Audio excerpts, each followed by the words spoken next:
Olá, vamos continuar o curso observando agora algumas práticas de projetos lógicos e decodificadores e multiplexadores, outros blocos combinacionais nesse módulo. Bom, nós vimos que já temos condições com qualquer conjunto universal de portas, talvez uma porta NAND, uma porta NOR, implementar qualquer tabela verdade. E sabemos minimizar esses circuitos, representados de várias formas diferentes.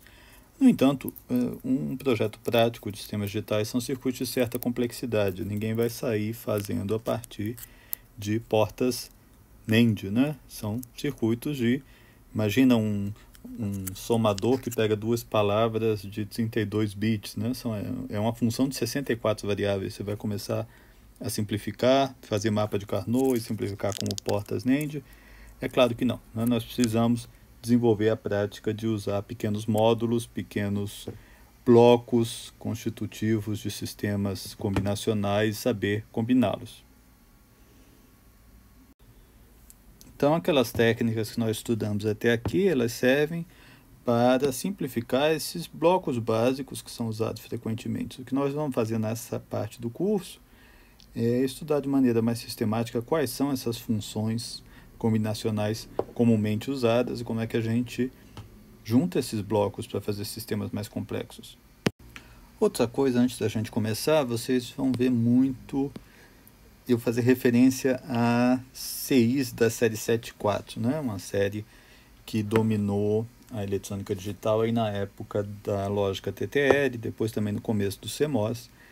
De certa forma, eles não são mais usados dessa forma, digo, sair, procurar uma loja e comprar o CI 74 alguma coisa. Isso aí é uma forma antiga de fazer sistemas digitais. Hoje em dia você vai usar talvez um FPGA, vai modelar como um sistema para ser implementado no FPGA.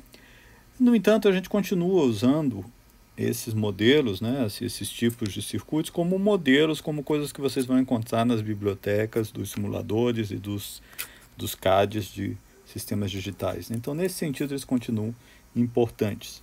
Apenas lembrar que, quando eu falo CI tal, raramente eu estou imaginando que você vai realmente, né, encomendar numa loja o CI tal e colocar numa placa. Não se faz mais dessa forma. Outra coisa, vocês vão ver muito essa notação 74x mais um código, né? 74x00, por exemplo. Na nomenclatura da família 74, aqui onde está esse X, tinha um código que representava o tipo de tecnologia utilizado. Se era TTL padrão, se era um TTL de alta velocidade, se era CMOS, etc, etc. E como a gente aqui não está falando de tecnologia nesse momento, está falando apenas no nível do circuito lógico, isso não faz diferença. Então, X aí quer dizer em qualquer uma daquelas tecnologias. Estou colocando aqui um sistema de certa complexidade, não é o que a gente vai estudar agora, mas nós vamos poder dar uma olhada nele quando estudarmos circuitos aritméticos. Ele é um multiplicador, né? Em particular um multiplicador do tipo Shift and Add, ou seja, ele imita aquela nossa forma manual de fazer multiplicação, né? Multiplica uma casa, anda para a esquerda, multiplica a outra casa e depois soma todo mundo.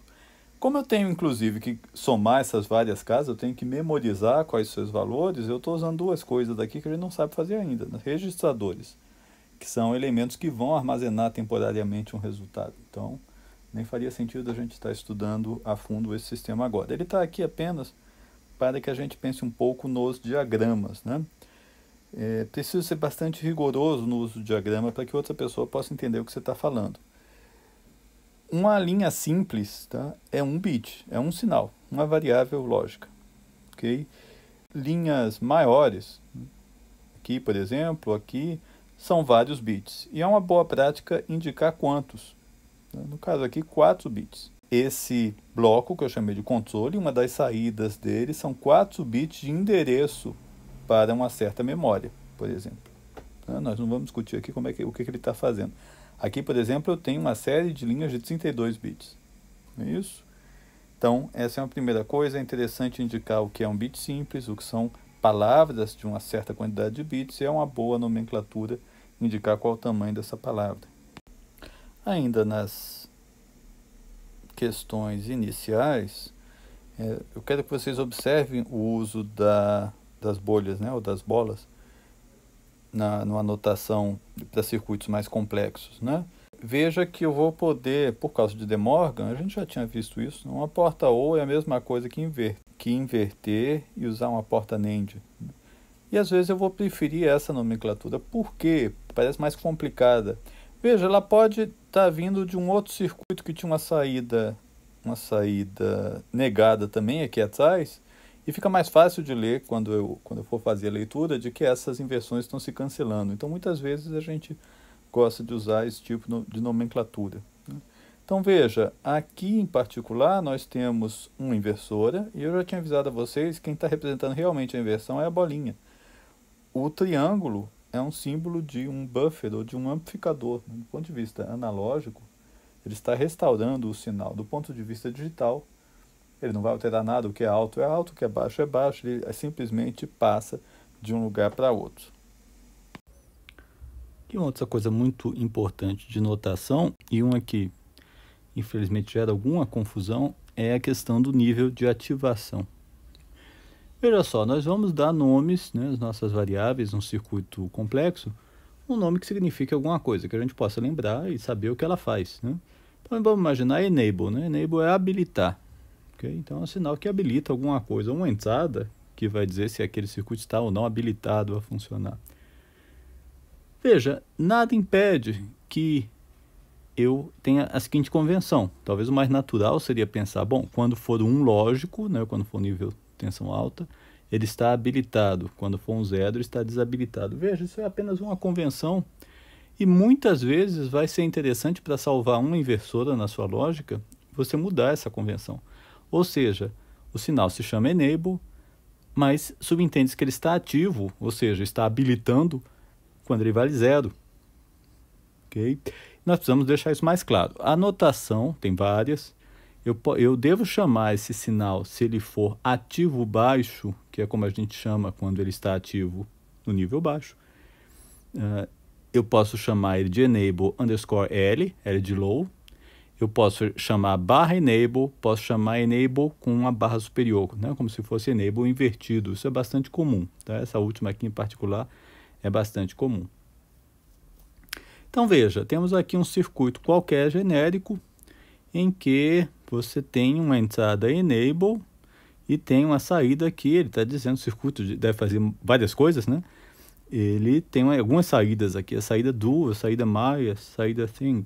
Se eu não disser nada, colocar isso dessa forma, eu estou imaginando que eu habilito esse circuito colocando um lógico aqui na entrada enable, habilitando. Se eu quiser dizer que eu habilito esse circuito colocando um zero, existem várias maneiras de fazer. Eu posso colocar uma bolinha na entrada, é o mais comum. Ou eu posso chamar essa variável de enable barra. Infelizmente, algumas pessoas usam os dois ao mesmo tempo, o que fica extremamente confuso, né? Você encontra a bolinha e o enable barra, e parece que um cancela o outro. Não, isso é apenas notação ruim. Quando você encontra a bolinha e o enable barra, ele está querendo dizer provavelmente que é ativo baixo. Okay? Veja também a saída, esse circuito. Isso não precisa ser só numa entrada, né? Eu poderia sair com um sinal que habilita algum outro circuito. Esse sinal também pode estar habilitando em 0 ou habilitando em 1. Uma última coisa antes de a gente ver blocos básicos. Um tipo de porta que nós não falamos ainda é chamada porta de 3 estados. Até aqui a gente tem trabalhado com a ideia de que uma porta é um sistema digital, ele tem a saída no nível lógico 0 ou no nível lógico 1. Na hora de construir sistemas, né, que vão compartilhar recursos de hardware com outros sistemas, é importante ter uma terceira alternativa, que é a saída em alta impedância. O que significa alta impedância? Significa desconexão com o que vem depois, né? Desconexão com o circuito. Então essa porta pode estar com a saída no nível baixo, no nível alto, ou ela pode estar desconectada do circuito. Para quê? Para que uma outra porta nessa hora se conecte ao circuito e não haja conflito entre elas, como nós vamos ver à frente. Então, o elemento de 3 estados mais comum é o buffer 3 estados, né? Veja, aquele triângulo, né, não altera o nível lógico, ele talvez altere o nível elétrico num sentido analógico, talvez recupere, restaure, amplifique, mas não altera níveis lógicos. Então, a princípio, quando está habilitado, está vendo agora? Essa é uma porta, é um buffer com habilitação. Então, quando ele está habilitado, a saída copia é entrada. E quando ele está desabilitado, é como se eu tivesse desconectado eletricamente a saída aqui, como se eu tivesse cortado esse fio. A representação, então, vai ser quando o enable é 1, y copia x. Veja, x aqui não é aquele don't care, né? É a variável x. O que tiver em x está em y. E a representação mais comum para quando ele está desligado do circuito ou em alta impedância é Z, porque Z é o símbolo de impedância. Então, além do 0 e do 1, esse tipo de dispositivo pode ter uma saída num nível, vamos dizer assim, num estado Z. Vejam aqui as várias formas de habilitação e saída, ativo alto, ativo baixo. Aqui a convenção fica entrada em um lado do triângulo, saída no vértice oposto a esse lado e habilitação no outro lado. Saída copia entrada quando a habilitação é 1. Aqui, saída copia entrada quando a habilitação é 0. Então, a habilitação está em ativo baixo aqui. Aqui é uma inversora de 3 estados, ela inverte a entrada quando a habilitação é 1. E aqui uma inversora 3 estados com habilitação em ativo baixo, ela inverte a entrada quando a habilitação é 0, ela está desconectada, a saída está desconectada quando a habilitação é 1. O principal uso de uma porta de 3 estados, como eu já falei, é para compartilhar algum hardware. Então aqui nós temos uma única linha, lembra? Linha fina é um bit apenas. Esse bit está é um sinal digital que ele chamou de S-data, S provavelmente de serial. E o que está acontecendo aqui? Eu tenho várias entradas, cada uma em algum momento do tempo vai estar conectada a essa linha. Eu não posso simplesmente juntar todo mundo, porque o que acontece quando P for 1 e Q for 0? Eu tenho um curto-circuito elétrico, né, na minha linha. P vai tentar levar esse nível para 1, Q ao mesmo tempo vai tentar levar esse nível para 0, isso não vai dar certo, vai haver um conflito nessa linha, um conflito elétrico. Então veja como a porta de 3 estados me permite resolver esse problema. Aqui está o nosso bloco básico que nós vamos chamar de decodificador. Tá? Esse é o 74138, ele é um decodificador de 3 para 8, como a gente chama. Ou seja, eu coloco aqui um código digital de 3 bits e ele vai acionar a saída correspondente. Observem aqui as bolinhas, as minhas saídas são ativo baixo, certo? Quando eu colocar um código, digamos aqui, eu colocar o código 6 aqui, em binário, ele vai ligar, ou seja, levar para 0 apenas Y6, manter os outros em 1.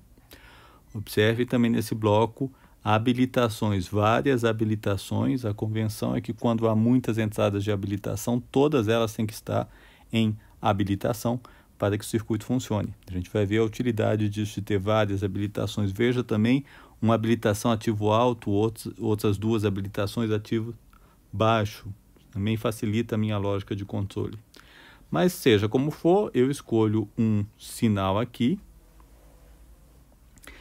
Veja que apenas uma dessas linhas vai estar selecionada.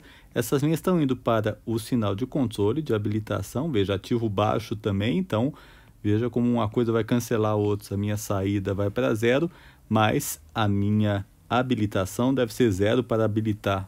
Portanto, a lógica vai funcionar. O que vai acontecer? Eu vou selecionar um número de 0 a 7. Se eu selecionar 0, eu vou estar habilitando essa porta, 1 essa porta, até 7 essa porta. E vejo que apenas essa porta vai estar conectando a entrada correspondente à minha saída. Veja como é diferente, não é que a saída seja 1 ou seja 0. Essa conexão elétrica só vai existir se eu habilitar. Se não estiver habilitado, é como se esse circuito não existisse, ele não vai entrar em conflito com nenhum outro. A importância, então, aumentando a escala aí deste problema, a importância da porta de 6 estados é permitir a construção dos chamados barramentos. São linhas únicas do tamanho da palavra digital que o sistema trabalha, que conectam todos os dispositivos, o microprocessador, memórias, entradas, etc. Então, por exemplo, vai existir o barramento de dados. Todo mundo que tem dados para entrar ou para sair do sistema está ligado nesses 8, 16, 32, 64 fios, né? Vamos chamar assim, que formam em conjunto o barramento de dados. E está todo mundo ligado ao mesmo tempo. Todo mundo pode ler, ou seja, receber aqueles dados como entradas num dado momento, mas só um dos dispositivos pode escrever num dado momento. O resto tem que estar em alta impedância, né? O termo para barramento em inglês é bus, ou melhor, né? A tradução que nós adotamos para bus é barramento. Via também é usado às vezes, via de dados, via de endereços, né? Mais comum barramento. Então vamos observar aqui esse exemplo do Wakerly, né? Nós temos algum microprocessador genérico aí com muitas entradas, muitas saídas. Em particular, esse aqui, ó, lembre-se, a linha mais escura significa vários sinais, né? Esse aqui é o barramento de dados, né? Daí vem DB, né? Data Bus. Veja que ele está ligado às 8 portas de dados do microprocessador. E veja isso aqui um símbolo novo, né? Esse diamantezinho aí está dizendo, aqui tem 8 linhas, aqui sai apenas um seletor, né? Aqui sai o DB7, aqui sai o DB6, aqui sai o DB5, etc. E conjuntamente eles são conhecidos como DB de 0 a 7. Ok? Veja que dados do processador estão ligados a dados de uma porta de dados e de outra porta de dados, não é? Essas portas de dados podem estar se comunicando com o mundo exterior, né? Algum dispositivo que está ligado ao seu computador vai em algum momento colocar um dado ali. Nós estamos trabalhando aqui com palavras de 8 bits. O que é importante?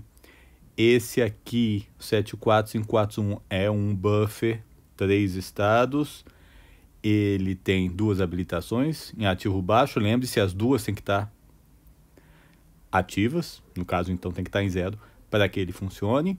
E veja que ele é um buffer não inversor. O que entrar aqui nas entradas sai aqui na saída, certo?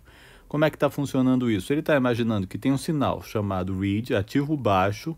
Veja como é interessante que a saída ativo baixo se combina com a ativação ativo baixo do outro lado. Quando está o microprocessador fala que vai ler um dado, ele ativa a princípio todos as portas 3 estados, né? Mas lembre-se, os dois têm que estar ativos, né?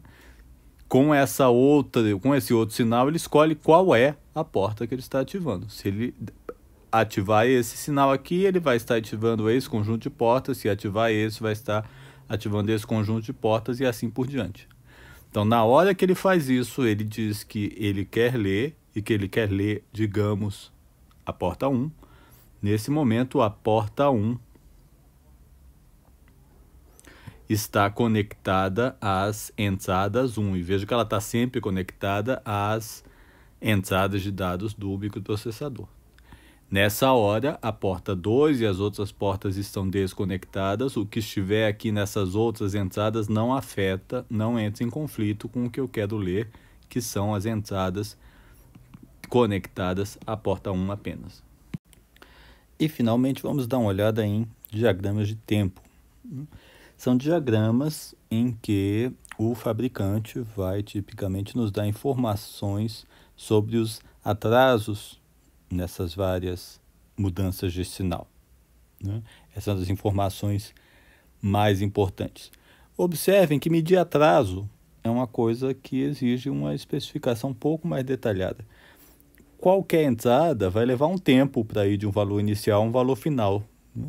E alguma coisa que depende dela vai, depois de um certo tempo, também fazer uma transição. O que é o atraso? Vem aí uma convenção que vale para toda a engenharia elétrica. Atraso é medido do meio da transição, certo? Então, é a diferença se Go provoca essas linhas aqui com setas, que são setas de causalidade. Ele está querendo dizer que a subida do sinal go provoca, depois de um tempo, a subida do sinal ready. Veja como ele mediu o atraso, TRDY. Tá? O atraso do ready é medido do meio da transição da entrada para o meio da transição causadora da saída. Veja que, recuperando aqui o sinal inteiro, ele está imaginando duas entradas, go e enable, duas saídas, ready e data. Isso poderia ser, por exemplo, um dispositivo de memória que, depois de solicitado um dado, depois de algum tempo, ele mostra esse dado, né, na saída. Observem que ele está mostrando aqui que a subida do sinal go me dá um ready depois de um tempo e me dá uma queda do sinal data depois de um certo tempo. Tá? Tem um outro atraso, o T-data. Ok? E a mesma coisa na descida. Esses sinais, esses atrasos podem ser diferentes na transição para cima ou para baixo. Então, muitas vezes, é importante dar os dois. Aqui eu estou mostrando uma outra coisa que é muitas vezes importante. Essas várias transições aqui estão me dizendo vai acontecer uma transição aqui, alguma hora aqui dentro, eu não sei exatamente quando. Tá? Entre um intervalo ready min e um intervalo ready mass vai acontecer uma transição. Em outras palavras, ele está dizendo não confie exatamente no momento que essa transição acontecer aqui, porque nós não sabemos isso. Há um intervalo de incerteza. O fabricante pode fornecer um atraso máximo, um atraso típico ou um atraso mínimo. Né? Máximo e mínimo, ele está querendo dizer que é improvável, com alguma faixa de segurança, aí, é uma probabilidade menor que 1%, de que em algum momento o atraso esteja fora dessa faixa, né? Menor do que o mínimo, maior do que o máximo. Por outro lado, ele pode te dar, ao contrário, uma faixa de valores e dizer esse atraso é típico, o que quer dizer 99% de certeza de eu estar dentro dessa faixa de erro. Aqui apenas um exemplo numérico para mostrar como estatística pode nos surpreender, né? Surpreender a nossa intuição às vezes. Vamos dizer que o fabricante deu um atraso típico e que a faixa de segurança aí é 99%. 99% de chance de estar dentro desse atraso típico. Mas vamos dizer que eu tenho um sistema complexo que usa 100 desses circuitos e que ele foi projetado de um jeito que ele precisa que todos estejam típicos. Basta ter um fora do típico para dar errado. Nesse caso, se você considerar que as probabilidades de estar fora do típico, essa probabilidade de 1% é independente para cada circuito, você pode fazer essa conta e descobrir que, se projetar dessa forma, tem uma chance de 66% dele não funcionar, tá? É mais provável que ele não funcione do que funcione. Veja como especificação de tempo é uma coisa que tem que ser levada muito a sério. Bom, vistas essas questões iniciais de nomenclatura, de notação, de representação, a gente está pronto para ver os blocos básicos. Tá? O primeiro, na aula que vem, vai ser o multiplexador, que é um bloco que faz uma seleção entre entradas. Ele escolhe da onde que vai vir a saída, de qual das entradas do circuito virá a saída. Ok? Obrigado pela atenção e até a próxima.